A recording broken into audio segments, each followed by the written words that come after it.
I'm pleased to welcome to the ESPNU Film Room NC State head coach Mark Gottfried. And coach, last year in your first year, you had some guys to work with. One of them is Scott Wood, a 40% three-point shooter, 6'6" kid. You like to get him open off of different sets.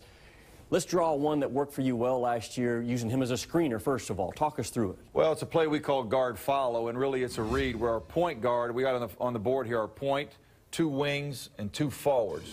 But as we enter the ball to the wing, and a lot of times we like to enter this to Scott Wood on this side of the floor, and the point guard then follows his pass, and he's going to get the ball back on a handoff.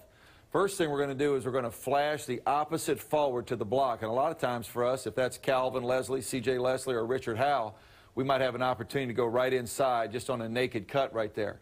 But at the very same time, as we bring this forward across the floor, we're now going to bring Scott Wood over the top, almost like for a lob. Sometimes we may look at throwing the lob, but if not, now we've got our point guard right here with the basketball. Scott Wood has gone over the top. He's now at the basket. We're going to get a ball screen with Lorenzo Brown that's really effective for us going towards the middle of the floor. Scott Wood, then we want him to come back now and rescreen the forward. And at the same time, this forward who set the ball screen is now going down at an angle to see if we can get Scott Wood coming off the screen and really put Scott Wood's defender in a pickle where he has to help at the same time bringing Scott Wood off for a jump shot. Mark, before we look at the video, the importance of where this ball screen is set. Well, and we like the ball screen to be set somewhere around the three-point line if we can, in a perfect world. Lorenzo Brown, with his size at 6'5", his ability to hopefully turn the corner, and we want Lorenzo Brown and his mindset to see if he can get himself into the paint. Try to get yourself into the paint. You might have a bounce pass to your forward coming back to this side. You may have a bounce pass or a chest pass across the floor to another shooter. At the same time, now you've got Scott Wood coming out to the wing for a shot, or Lorenzo could score right here with the ball as well, so it gives us a lot of options. All right, let's look at the video, Coach, and we'll stop in a couple of places.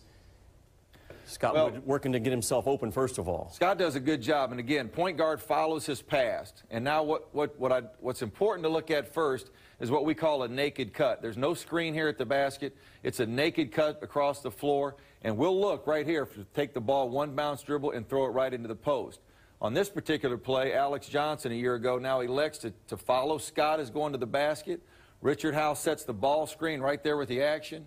Now underneath the basket, we call these little to big screens. Got a guard screening for a forward, and this defender right here that's guarding Scott Wood, if he stays and helps as Scott sets this screen, if he's helping for C.J. Leslie, we're going to clean it up with the down screen and bring Scott right off for the jump shot. So our point guard is looking inside. Great screen here by Richard Howell. How about that screen to get a great shooter, Scott Wood, open here on the side of the floor? Mark, the importance or the luxury of having a shooter like Wood that is also a pretty good screener. Why do you put him as a screener first? Well, because then his defender, we always say that, we want to put that guy in a pickle. We want Scott Wood's defender to be very cautious about helping too much. If he doesn't help too much, we should get cutters open or the guy he's screening for. At the same time, if that defender, if Scott Wood's defender sits in there to help on the big, now Scott Wood gets a head start to come off for a good screen to catch and shoot a jump shot.